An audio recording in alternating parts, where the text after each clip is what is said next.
Mortgage rates are holding steady above 7%, up a full point in 2 months, while the 10-year yield sits near its highest level since May. Let's dig a little further into the impact on the housing market. Diana Olick has the latest builder sentiment numbers and a look at one trend picking up steam. Brown Brothers Harris Stevens CEO Bess Friedman has the realtor's view on the landscape today, and UBS homebuilder analyst John Lovallo brings us the housing trade. Very curious about the builders here. Diana, let's start with you. Well, Kelly, homebuilder sentiment in November rose 3 points from October to 46 on the NAHB sentiment index. Anything under 50 is considered negative. Last November, it was 34. Now, the overall number has 3 components, and the biggest gain was in sales expectations in the next 6 months, the only one in positive territory at 64. The builders cited the Republican sweep in the election and potential deregulation. President-elect Trump had promised to open federal lands for builders who desperately need more land. And that's actually why M&A in the home builder space is having a record year in dollar volume and close to a record in the number of deals. That, according to Margaret Whalen of Whalen Advisory. Builders used to account for 1 in 6 homes for sale. Now it's 1 in 3.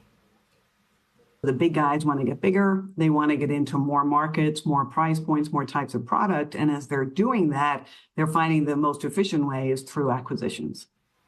Whalen, one of the biggest investment bankers in the space, notes the big builders have gone from a 30% market share 5 years ago to 50% today. Public names with big acquisitions this year: Taylor Morrison, Lennar, and Meritage. But interesting, half of the deals Whalen has done, she said, this year are with Japanese buyers, who she says are extremely efficient in home construction. They build the house in 3D models first, and much of that structure is then built in a factory, which reduces 20 to 30% of waste and speeds delivery time. So really interesting, Kelly. Well, this, I actually think, Diana, is one of the best stories I've heard today. Can you just elaborate a little bit more on this? Who are the Japanese who are acquiring these companies? What kinds of companies are they? Have we ever experienced something like this before? And are there any other nationalities interested?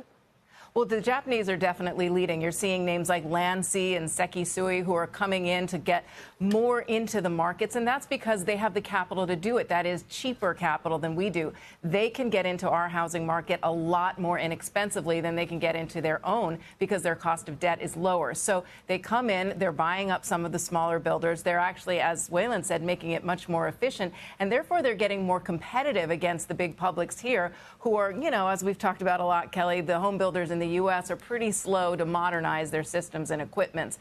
And so this is a way for the Japanese to get bigger market share and to kind of reap the benefits of the low supply on the existing side and the big run that the home builders have had. It's fascinating. It feels like a blast from the past when, you know, it seemed like the Japanese were going to take over many sectors of our economy and make them more efficient. But that was 40 years ago. So we take notice today. Diana, thanks very much. Diana Olick.